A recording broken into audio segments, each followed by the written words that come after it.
श्री कृष्ण मित्रों, कैसे हैं आप सब। आशा है आप सब ठीक होंगे। नाउन या जेरेंड से पहले प्रेपोजिशन लगाकर कैसे सेंटेंसेस को सिंथेसाइज करना है, इसके बारे में बात करेंगे। अब आप सिंपल शब्दों में जानते ही हैं कि नाउन क्या होता है, जेरेंड क्या होता है और प्रेपोजिशन क्या होती है। अगर हम साधारण शब्दों में बात करें तो नाउन जो है ये किसी व्यक्ति, स्थान या वस्तु के नाम को नाउन कहते हैं, जैसे सबको पता ही है। और जेरेंड जो है ये वर्बल नाउन होता है। इसमें वर्ब के साथ आईएनजी लगाया जाता है और इसको नाउन की तरह यूज़ किया जाता है। प्रेपोजिशन जो है ये नाउन या प्रोनाउन से पहले यूज़ की जाती है और नाउन और प्रोनाउन का संबंध दूसरे शब्दों के साथ दर्शाती है। हम प्रेपोजिशन यूज़ करके एक सेंटेंस को कंप्लीट कर सकते हैं। हमने पहले भी ये वीडियोस प्रेपोजिशन पर भी बनाए थे, आप उन वीडियोस को भी ज़रूर देखें। सिंथेसिस तो आपको मालूम ही है कि जब दो सिंपल सेंटेंसेस को जोड़ा जाता है तो वो सिंथेसाइज हो जाते हैं, यानी एक बड़ा सेंटेंस बन जाता है। तो वो सिंपल सेंटेंस में भी बदल सकते हैं, कॉम्पाउंड में भी बदल सकते हैं और कॉम्प्लेक्स सेंटेंस में भी बदल सकते हैं। तो चलिए कुछ एग्जाम्पल्स देखते हैं। जैसे माई फ्रेंड इज़ इल, मेरा मित्र बीमार है। ही हैज़ हाई फीवर, उसे तेज़ बुखार है। अब माई फ्रेंड जो है ये नाउन है, सब्जेक्ट जो है, और यहाँ पर ही जो है वो भी माई फ्रेंड के लिए ही यूज़ किया है, यहाँ पर प्रोनाउन यूज़ कर दिया। दोनों सेंटेंसेस में माई फ्रेंड की ही बात हो रही है। तो अब इनको हमने जोड़ना है प्रेपोजिशन के साथ। अब इलनेस का एसोसिएशन हाई फीवर से है कि उसकी बीमारी जो है वो हाई फीवर के साथ जुड़ी हुई है। तो यहाँ पर विद प्रेपोजिशन का हम प्रयोग करेंगे। विद जो प्रेपोजिशन है वो जब कोई चीज़ एसोसिएटेड होती है या साथ होती है तो विद का प्रयोग करते हैं। तो क्या बनेगा, माई फ्रेंड इज़ इल, पहले ये सेंटेंस पूरा लिख लेंगे, यहाँ पर विद प्रेपोजिशन लगाएंगे, विद हाई फीवर। अब यहाँ पर ही हैज़ जो यहाँ पर सब्जेक्ट लगाया था, ही लगाया था, इसको दोबारा लगाने की ज़रूरत नहीं है क्योंकि हमने यहाँ पर नाउन लगा दिया, तो इसका प्रोनाउन यहाँ पर दोबारा लगाने की ज़रूरत नहीं है। कंप्लीट सेंस निकलेगी, कोई भी चीज़ छूटेगी नहीं। तो my friend is ill with high fever. और एग्जाम्पल देखते हैं। He saw the moon, he was happy, उसने चाँद देखा, वो खुश हो गया। यहाँ पर दोनों जगह सब्जेक्ट एक ही है तो हम सब्जेक्ट एक ही बार यूज़ करेंगे, ही। और जो सॉ जो वर्ब है इसको हम पहले वर्ब की फर्स्ट फॉर्म लगाएंगे सी और उसके साथ इन का प्रयोग करेंगे। ऑन सीइंग द मून, चांद देखने पर, ही वॉज हैप्पी, वो खुश हो गया। अब यहाँ पर ऑन का मतलब है इमीडिएटली आफ्टर, यानी तुरंत बाद, चांद देखने के तुरंत बाद वो खुश हो गया। अब और सेंटेंस देखते हैं। He gave them food, he help them liberally. अब ये दो सेंटेंसेस है, इनको जोड़ना है। तो कैसे जोड़ेंगे, इनमें सब्जेक्ट एक ही है, ही। एक ही इंसान ने दो काम किए। ही गेव देम फूड, उसने उनको भोजन दिया। ही हेल्प देम लिबरली, उसने उनकी उदारता के साथ मदद की। अब एक ही इंसान ने दो काम किए और एक के बाद एक दो काम किए, तो यहाँ पर इसका मतलब है भोजन देने के अतिरिक्त उसने उनकी उदारता से हेल्प की। तो यहाँ पर बिसाइड्स शब्द का प्रयोग कर सकते हैं। बिसाइड्स मीन्स के अतिरिक्त, और इन एडिशन टू प्रेपोजिशन का भी प्रयोग कर सकते हैं। अब यहाँ पर भी सब्जेक्ट जो एक है, तो ये किस तरह से बनाएंगे। पहले ये सब्जेक्ट हम एक बार ही यूज़ करेंगे, बीच में यूज़ करेंगे, और ये जो वर्ब है गेव, इसका हम जेरेंड बनाएंगे। वर्ब की फर्स्ट फॉर्म गेव का गिव है और गिव के साथ आईएनजी लगाएंगे। फूड देने के अतिरिक्त यहाँ पर हम बिसाइड्स प्रेपोजिशन का प्रयोग करेंगे। दो एक्शंस एक ही साथ किए हैं तो इसका मतलब है इसके अतिरिक्त ये वाला काम भी उसने किया। अब और सेंटेंस देखते हैं। I bought A watch, I paid ₹500 for it, मैंने एक घड़ी खरीदी और मैंने इसके लिए 500 रुपये दिए। अब यहाँ पर सब्जेक्ट एक ही है, मैं, और यहाँ पर वर्ब्स अलग अलग हैं, bought एंड paid। अब यहाँ पर एक एक्सचेंज है, मैंने क्या खरीदा? घड़ी। एक चीज़ ली और क्या दिया? 500 रुपये। एक तो सिंथेसाइज करके सिंपल सेंटेंस बन सकता है, I bought A watch for ₹500। अब यहाँ पर आई पेड लिखने की ज़रूरत नहीं है और फॉर इट लिखने की ज़रूरत नहीं है, क्योंकि फॉर हमने पहले ही यूज़ कर दिया। I bought A watch for ₹500। और दूसरी तरह से भी बना सकते हैं, I paid ₹500 for a watch. दोनों में हमने फॉर प्रपोजिशन का यूज़ करके दो सेंटेंसेस को सिंथेसाइज किया। आई पेड, फिर यहाँ पर हम दूसरा सेंटेंस को आगे ले आएंगे, आई पेड ₹500, मैंने 500 रुपये दिए। किस लिए दिए? फॉर ए वॉच, घड़ी के लिए।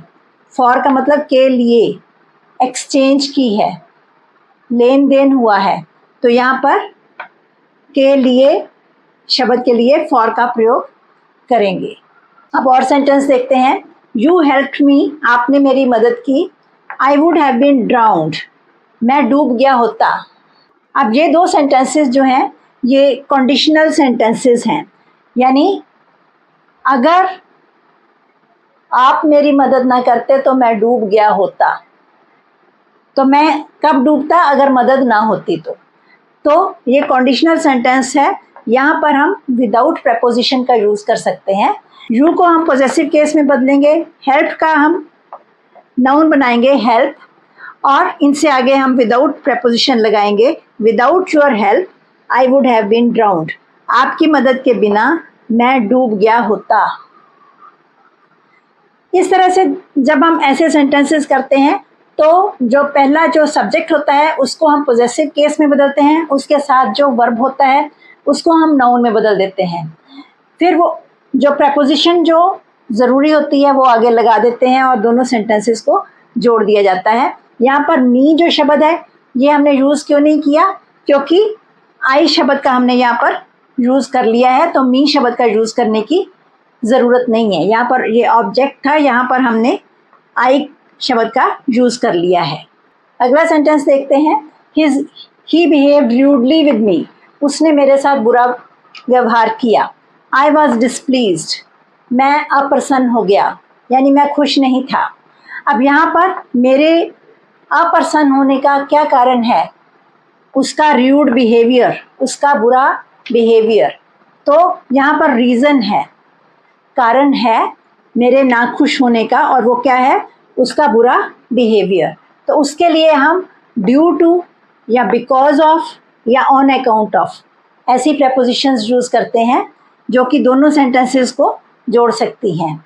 अब यहाँ पर भी हम जो सब्जेक्ट है ही, इसको हम पॉजेसिव केस में बदलेंगे। ही का पॉजेसिव केस है हिज। जो बिहेव्ड वर्ब है इसको हम नाउन में बदलेंगे, हिज बिहेवियर। ही बिहेव्ड, तो ये क्या बन जाएगा? His behaviour. अब ये जो र्यूडली जो एडवर्ब है ये एडजेक्टिव बन जाएगा और बिहेवियर से पहले लिख देंगे हिज र्यूड बिहेवियर। क्योंकि ये एडवर्ब था तो ये वर्ब के पीछे लगा था, तो जब एडजेक्टिव होगा तो ये जो नाउन से पहले लगाया जाएगा। His rude behaviour, due to proposition का यूज़ करेंगे। Due to his rude behaviour I was displeased, उसके बुरे व्यवहार के कारण मैं अप्रसन्न हो गया। अब ड्यू टू का मतलब क्या है? कारण। यहाँ पर बिकॉज ऑफ भी लिख सकते हैं, because of his rude behaviour I was displeased, ये वाली प्रपोजिशन भी सही रहेगी। और ऑन अकाउंट ऑफ भी लिख सकते हैं, on account of his rude behaviour I was displeased. Main बात क्या है कि जो सेंटेंस कारण बता रहा है उसका जो सब्जेक्ट है, अब कारण कौन सा सेंटेंस बता रहा है? ही बिहेव्ड र्यूडली विद मी, ये कारण है, उसने र्यूड बिहेव किया।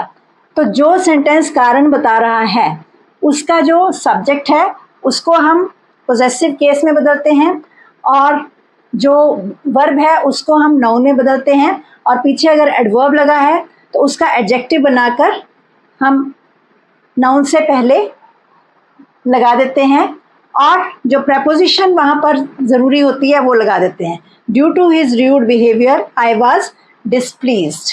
ये दो sentences को हम simple तरीके से भी जोड़ सकते हैं. I was displeased at his rude behavior. इस तरह से भी लिख सकते हैं. I was displeased पहले लिख देंगे और मैं अप्रसन्न हो गया. किस बात से अप्रसन्न हो गया? At his rude behavior. यहाँ पर at preposition का लगाकर फिर यहाँ पर उसका at his rude behavior adjective का, इसका rudely का एडजेक्टिव बनाएंगे और behave का नाउन बनाएंगे. तो क्या बन जाएगा? I was displeased at his rude behavior. मैं उसके बुरे व्यवहार से अप्रसन्न हो गया. अगला सेंटेंस देखते हैं. He has failed many times. वो कई बार असफल हो चुका है. He still hopes to succeed. वो अभी भी सफल होने की उम्मीद रखता है. Still का मतलब क्या होता है? अभी भी. अब ये जहाँ still शब्द होता है वो विरोधाभास दिखाता है कि ये दोनों जो सेंटेंसेस हैं ये कॉन्ट्राडिक्टरी हैं. यानी वो फेल हो गया कई बार, फिर भी उसे उम्मीद है पास होने की. तो जब दो सेंटेंसेस में ऐसा विरोधाभास होता है तो इन स्पाइट ऑफ प्रपोजिशन का यूज़ करते हैं. इन स्पाइट ऑफ प्रपोजिशन लगाकर हम जैसे पहले हमने सेंटेंसेस बनाए, ही का पोजेसिव केस बनाएंगे हिज, और फेल्ड जो वर्ब है इसका नाउन बनाएंगे फेलियर्स. अब जो मैनी है ये नाउन से पहले यूज़ होगा. In spite of his many failures he still hopes to succeed.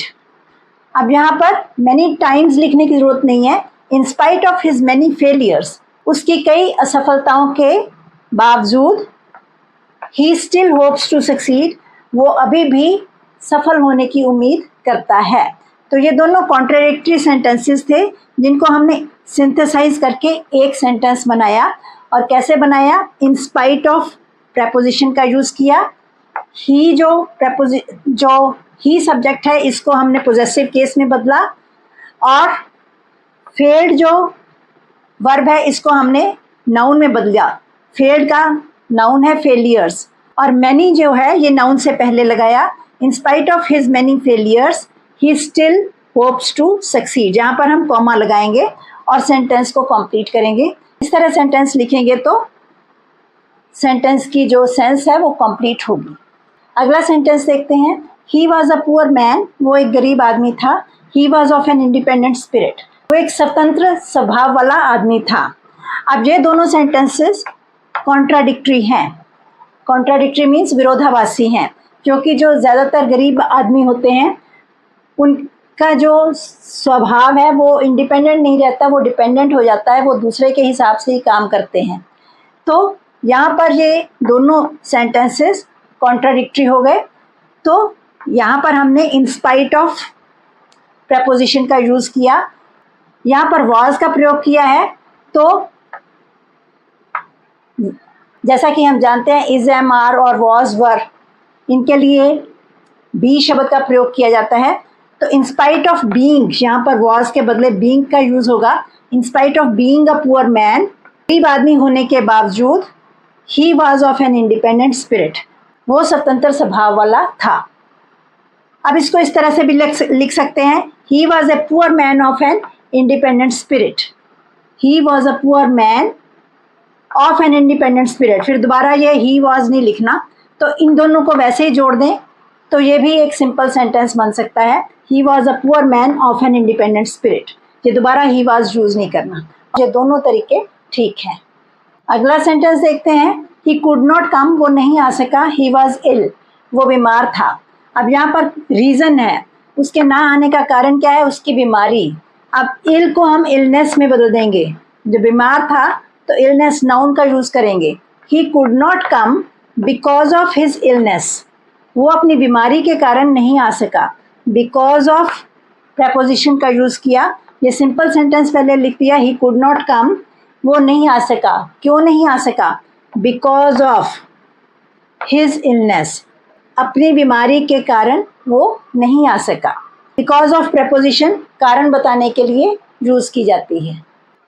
अब अगला सेंटेंस देखते हैं। I reach the station, I bought a ticket. मैं स्टेशन पहुंचा और मैंने टिकट खरीदी। अब दोनों में सब्जेक्ट एक ही है और ये क्या है, दोनों एक्शंस हैं। एक काम किया, उसके तुरंत बाद दूसरा काम किया। इसका सिंथेसिस कैसे करेंगे?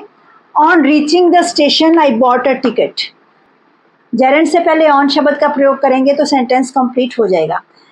जब हम कहते हैं on reaching the station I bought a ticket, इसका मतलब है स्टेशन पहुंचते ही मैंने टिकट खरीद ली। On reaching the station. अगर हम कहें आफ्टर रीचिंग द स्टेशन, यहाँ पर हम आफ्टर प्रेपोजिशन भी लगा सकते हैं। After reaching the station I bought a ticket, तो आफ्टर का मतलब है स्टेशन पहुंचने के बाद, यानी मैं स्टेशन पहुंचा और थोड़ी देर वहां पर आराम किया, उसके बाद टिकट खरीदी, तब हम आफ्टर प्रेपोजिशन का यूज कर सकते हैं।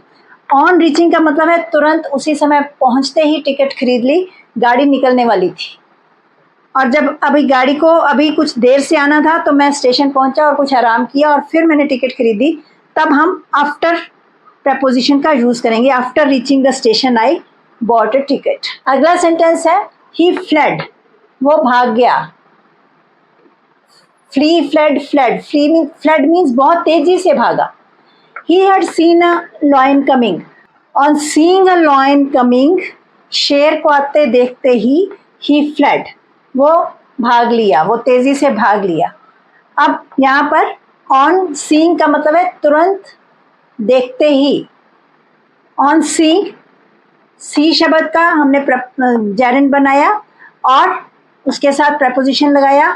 on seeing a lion coming, शेर को आते देखते ही। अब यहाँ पर ही हैड दोबारा रिपीट करने की जरूरत नहीं है, एक बार ही हमने सब्जेक्ट चूज कर लिया, ही फ्लेड, तो कंप्लीट सेंस निकल आती है।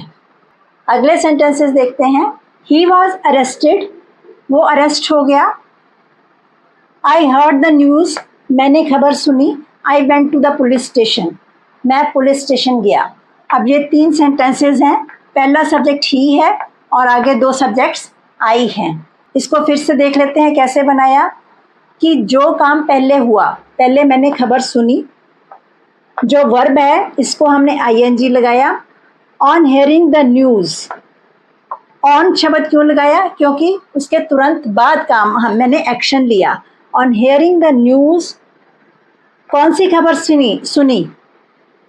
ही वॉज अरेस्टेड, कि वो अरेस्ट हो गया, वो गिरफ्तार हो गया। तो हमने उसकी गिरफ्तारी की, यहाँ पर जो वर्ब है इसको नाउन में बदल दिया। ऑफ हिज अरेस्ट, यहाँ पर ऑफ प्रेपोजिशन का यूज किया और ही के बदले ये पोजेसिव केस लगा दिया। ऑफ हिज अरेस्ट, उसकी गिरफ्तारी, मेरी गिरफ्तारी नहीं, उसकी गिरफ्तारी। तो on hearing the news of his arrest, उसकी गिरफ्तारी की खबर सुनते ही I went to the police station, ये आगे वैसे सेंटेंस लगा दिया। तो हमें ये देखना होता है कि सेंटेंस का मतलब ठीक निकले। यहाँ पर हिज लगाना है, हिज का मतलब कि उसकी गिरफ्तारी हुई थी। तो यहाँ पर हमने, क्योंकि ही वॉज अरेस्टेड, तो इसका हमने पोजेसिव केस बनाकर अरेस्ट के सामने लगा दिया। On hearing the news of his arrest, I went to the police station. She met an old man, he had a book in his hand. वो एक वृद्ध आदमी से मिली, उसके हाथ में एक किताब थी। अब इसको हम सिंपल प्रेपोजिशन के साथ जोड़ सकते हैं। She met an old man, इसको हम वैसे ही लिख देंगे with a book in his hand.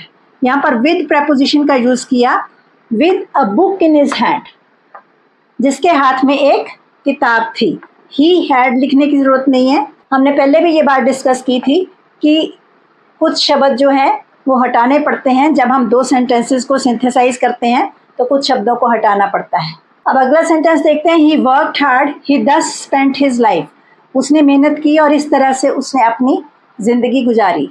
अब जो दूसरा सेंटेंस है वो क्या बता रहा है कि उसने कैसे जिंदगी गुजारी, मेहनत करके जिंदगी गुजारी।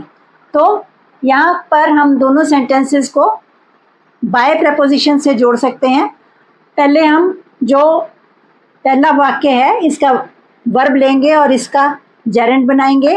वर्क के साथ ing लगा दिया।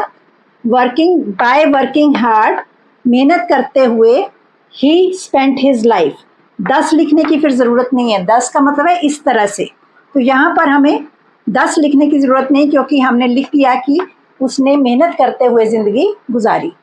तो कुछ शब्द हमें हटाने पड़ते हैं, तब हम 2 सेंटेंसेस को सिंथेसाइज करते हैं। इन दोनों का सब्जेक्ट एक ही है, तो इसलिए हमने एक ही सब्जेक्ट ही का यूज़ बीच में किया है, जिससे कि कंप्लीट सेंस निकल रही है। और सेंटेंस देखते हैं। हर friend died, she heard the news, she cried. ये 3 सेंटेंसेस हैं। तीनों में शी की बात हो रही है। उसके मित्र की डेथ हो गई, उसने खबर सुनी और वो रोने लगी।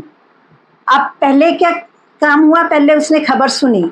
ऑन हियरिंग द न्यूज़, ये हर्ड शब्द है, इसका हम जेरेंड बनाएंगे, ing लगाएंगे और साथ में प्रपोजिशन तुरंत बाद, यानी खबर सुनते ही। ऑन हियरिंग द न्यूज़, कौन सी न्यूज़ सुनते ही? Of her friend's death. Of लगा दिया, ऑफ का मतलब की। Of her friend's death. अब फ्रेंड डाइड, यहाँ पर फ्रेंड्स डेथ, यहाँ पर पोजेसिव केस लगा दिया और डाइड का नाउन बना दिया, डेथ। ये डाइड वर्ब है और डेथ नाउन है। तो फ्रेंड्स डेथ, ये यहाँ पर फ्रेंड का पोजेसिव केस, यहाँ अपोस्ट्रोफ लगाकर एस लगा दिया। On hearing the news of her friend's death, she cried. मित्र की मौत की खबर सुनते ही वो रोने लगी। He was a good writer, वो एक अच्छा लेखक था। He was also a good orator, वो एक अच्छा वक्ता भी था। अब इन दोनों को सिंथेसाइज करना है। सब्जेक्ट्स एक ही हैं दोनों सेंटेंसेस में। यहाँ पर बिसाइड्स प्रपोजिशन से हम जोड़ेंगे। Besides being a good writer, was शब्द का जो मेन वर्ब है वो है बी, बी के साथ ing लगा दिया। Besides being a good writer, अच्छा लेखक होने के अतिरिक्त, बिसाइड्स का मतलब है के अतिरिक्त। ही was also a good orator, वो एक अच्छा वक्ता भी था। तो इस तरह से हमने बिसाइड्स प्रपोजिशन के साथ दोनों सेंटेंसेस को सिंथेसाइज किया और जो सब्जेक्ट है वो एक ही बार यूज़ किया और 2 बार वाज का यूज़ नहीं करना है। एक बार हमने इसका मेन जो वर्ब है बीइंग वो यूज़ कर लिया। तो इस तरह से ये सेंटेंस कंप्लीट हुआ। आप भी इस तरह से सेंटेंसेस को प्रपोजिशंस के साथ सिंथेसाइज करें और इस वीडियो को अपने फ्रेंड्स के साथ भी शेयर करें और इस चैनल को सब्सक्राइब करना भी ना भूलें। अगले वीडियो में हम दूसरे रूल्स के साथ कैसे सेंटेंसेस को सिंथेसाइज किया जाता है उसके बारे में बात करेंगे। आज के लिए इतना ही। धन्यवाद। Stay blessed.